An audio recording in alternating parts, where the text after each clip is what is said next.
ओम नमः शिवाय। ओम नमः शिवाय। ओम नमः शिवाय।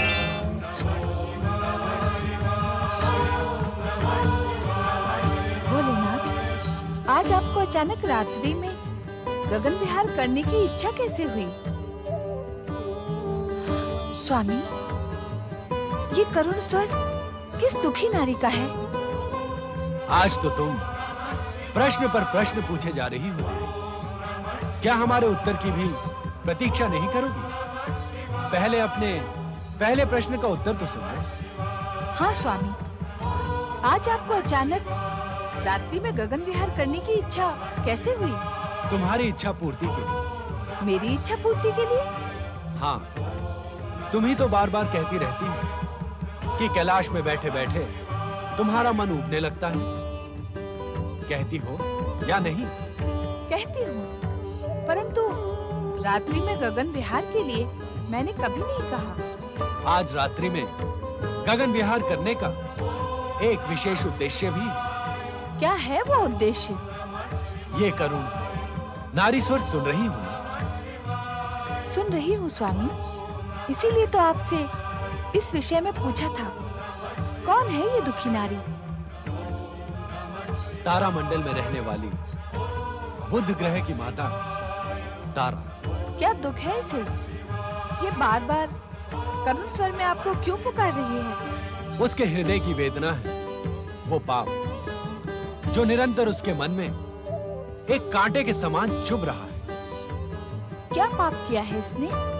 वो तो तुम्हें कुछ ही समय के पश्चात स्वयं ज्ञात हो जाएगा। इस समय तारामंडल में रहकर एक साध्वी का जीवन व्यतीत कर रही है।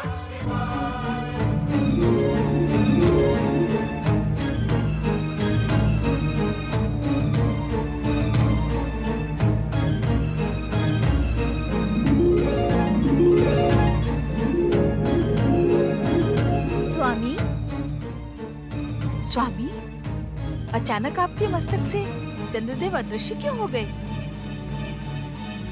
उत्तर दे स्वामी। चंद्रदेव ने पहले तो कभी ऐसा नहीं किया था। आज उन्हें क्या हुआ? सब कुछ अभी ज्ञात करने की इच्छुक हो। यदि तुम अपनी दिव्य दृष्टि का उपयोग करोगी तो तुम्हें ज्ञात हो जाएगा कि तारा के पाप का अपराधी चंद्र है। तारा के पाप के अपराधी चंद्रदेव? हाँ, हमारे कोप के भय से चंद्रदेव यहाँ से अदृश्य होकर चंद्रबिंब में जा चुके हैं। चंद्रशेखर शिव अब क्या चंद्र के बिना रहेंगे? नहीं, चंद्रदेव हमारे मस्तक से अधिक समय तक दूर नहीं रह सकते। उन्हें अपने स्थान पर लौटने के लिए विवश होना होगा। अचानक क्या हो गया स्वामी? आप भगवान शिव का शीश छोड़कर यहाँ कैसे चले आए? मुझे भगवान शिव के कोप का भय है रोहिणी। भय? कैसा भय? आपने क्या किया है स्वामी? ये मैं तुम्हें अभी नहीं बता सकता। इस समय तो मुझे तुम्हारे साथ की आवश्यकता है। मैंने जब आपका स्मरण किया, आप भगवान शिव का मस्तक छोड़कर मेरे पास कभी नहीं आए। मैं अकेली ही आपके वियोग में तड़पती रही। परंतु आज अचानक ऐसी क्या अनहोनी हो गई स्वामी? बताएं मुझे स्वामी। बताऊंगा रोहिणी, सब कुछ बताऊंगा, परंतु इस समय मुझसे कोई प्रश्न ना करो। शांत रहो रोहिणी, शांत रहो। कुछ मत पूछो, कुछ मत पूछो रोहिणी।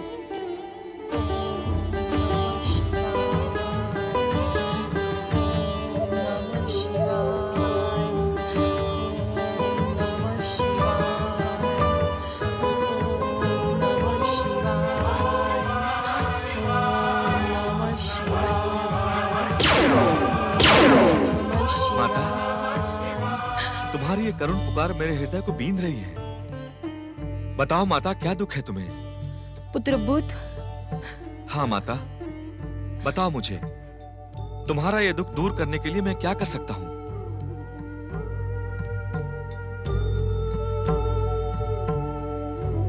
बताओ माता, क्या है तुम्हारी इस वेदना का कारण? मैं तुम्हारे ये आंसू नहीं देख सकता माता।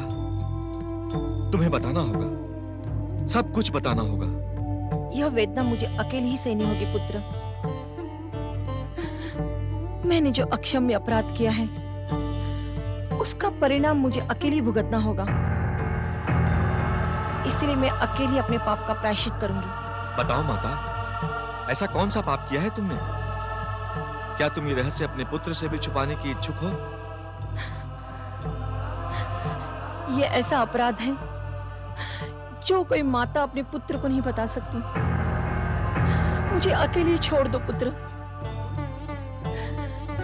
यदि करुणामय भगवान शिव शंकर तक मेरी ये पुकार पहुंचेगी तो वह अवश्य मेरे अपराध की अग्नि शांत करेंगे। और जब तक ऐसा नहीं होता मुझे इसी प्रकार पश्चाताप की अग्नि में जलते रहना होगा। मैंने पहले भी कई बार तुमसे इस रहस्य को ज्ञात करने का प्रयास किया, परंतु तुम इस विषय में सदा मौन रही। क्या तुम्हें अपने पुत्र की वेदना पर विचार नहीं आता माता? पुत्र जब अपनी माता को वेदना और दुख से विह्वल देखता है तो उसके हृदय पर क्या बीतती है, क्या इसका ध्यान तुम्हें नहीं होता? मुझे बताओ माता, मैं भी तुम्हारे साथ शिव आराधना करते हुए तुम्हारे प्रायश्चित में सहभागी बनूंगा। नहीं पुत्र, प्रायश्चित पाप करने वालों को अकेले ही करना पड़ता है। कोई इसमें सहभागी नहीं हो सकता। आज मैं ये ज्ञात करके ही रहूंगा कि ऐसा कौन सा कांटा है जो तुम्हारे हृदय को निरंतर पीड़ित करता रहता है। आज ये रहस्य तुम्हें बताना ही होगा माता।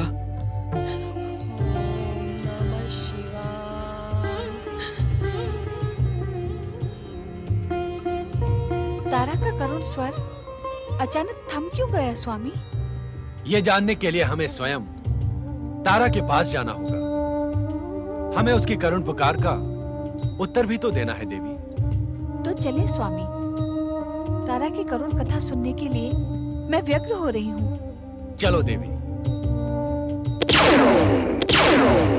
तुम्हारा दुख दूर करने के लिए मैं अपने प्राण भी देने को प्रस्तुत हूँ माता। कृपा करके मुझे उस सत्य का ज्ञान कराओ जिसे अब तक आपने अपने आंसुओं में छुपा रखा है। नहीं पुत्र नहीं,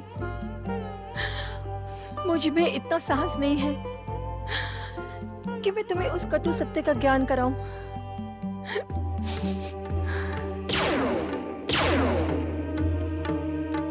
तारा, माता,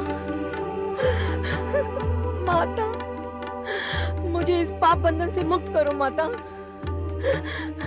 मैं ये यातना अब और सहन नहीं कर सकती। धैर्य धारण करो देवी तारा, उठो।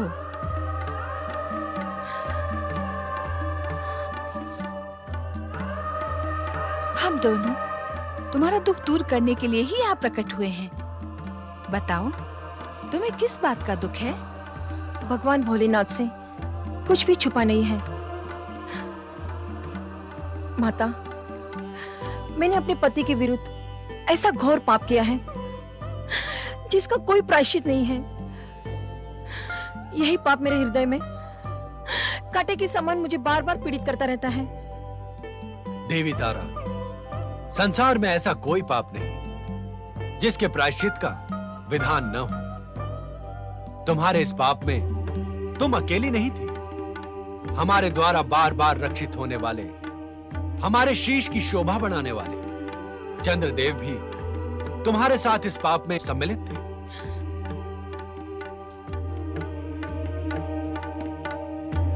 प्रणाम। परंतु इससे मेरा अपराध कम नहीं हो जाता प्रभु शिव शंकर। तारा, पहले हमें विस्तार से बताओ, तुम जिस पाप से इतनी पीड़ित हो रही हो उसका प्रारंभ कैसे हुआ?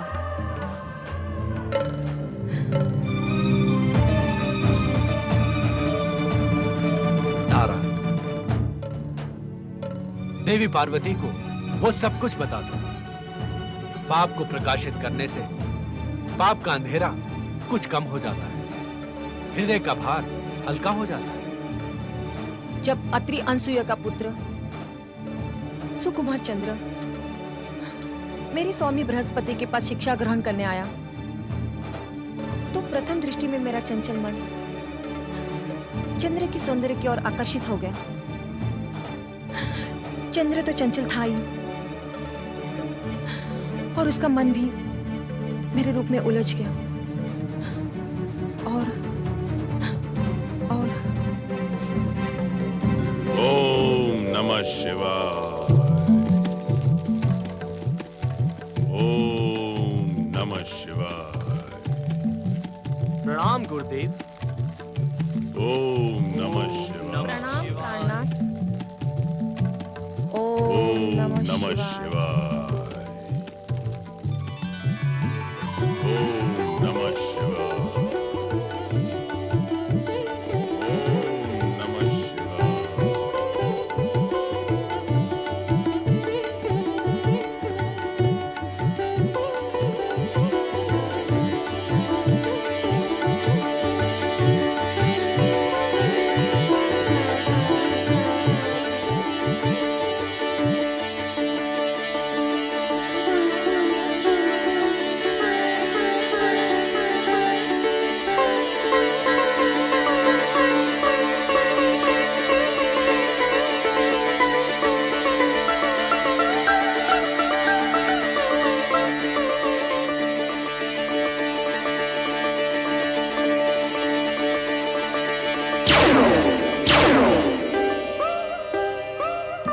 माता,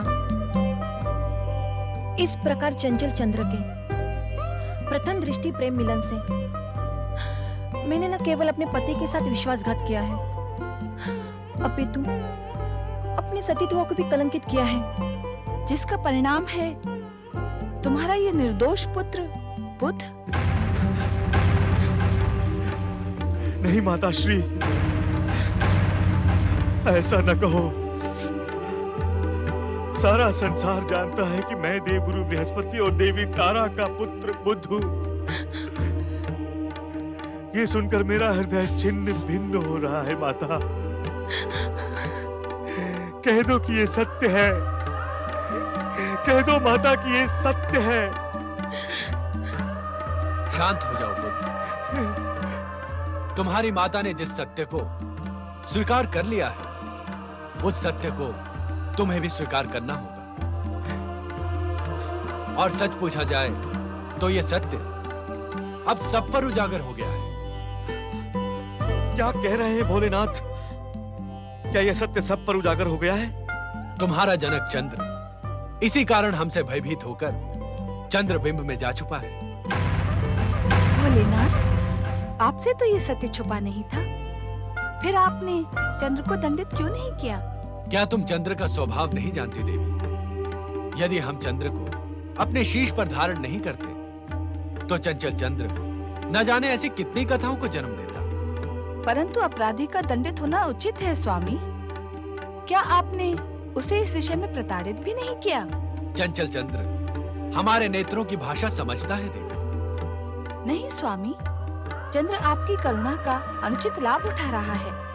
आपका उसे दंडित करना ही उचित है। जिसका स्वभाव ही चंचल और असंयमी हो, उसे हम दंडित कब तक करते देवी? दक्ष प्रजापति द्वारा शापित होने पर हमने उसे रोग मुक्त करने के लिए सोमनाथ ज्योतिर्लिंग की स्थापना की। श्री गणेश द्वारा शापित होने पर तुमने उस पर करुणा की। परंतु फिर भी अपराधी चंद्र को आप नियमित रूप से शीर्ष पर धारण किए रहे। मैं तो कहती हूँ आपको सदा सदा के लिए चंद्र का त्याग कर देना ही उचित होगा। समुद्र मंथन के समय समुद्र से निकले चंद्र को अपने शीश पर धारण करके चंद्रशेखर बने रहने का वचन जो हमने दिया था, हम उसी वचन का निर्वाह कर रहे हैं देवी। परंतु आज देखिए, निर्लज्ज चंद्र स्वयं आपके शीश से भाग निकला। निर्लज्ज हो या पतित, कलंकित हो या अपराधी, चंद्र का साथ निभाने का वचन हम निभाते रहेंगे देवी। परंतु जिस अपराधी चंद्र ने मेरी माता की पवित्रता को खंडित किया, उससे मैं प्रतिशोध अवश्य लूंगा भोलेनाथ। मैं उसे शापित करके उसे प्रताड़ित करूंगा। उसे उसकी निर्लज्जता का दंड अवश्य दूंगा। तुम ऐसा नहीं करोगे बुध। अपराधी होते हुए भी चंद्र तुम्हारा जनक है। और जन्मधात्री माता के समान ही आदरणीय है।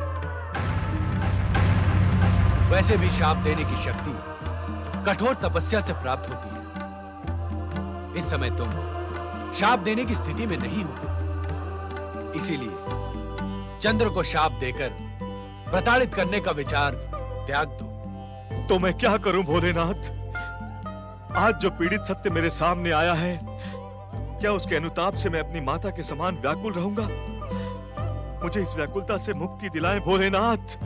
धन्य है देवगुरु बृहस्पति, जिन्होंने सब कुछ जानते हुए भी चंद्र और तारा को शाप नहीं दिया। इस महानता के कारण ही तो बृहस्पति ने देवगुरु का पद प्राप्त किया है। मन ही मन सुलगता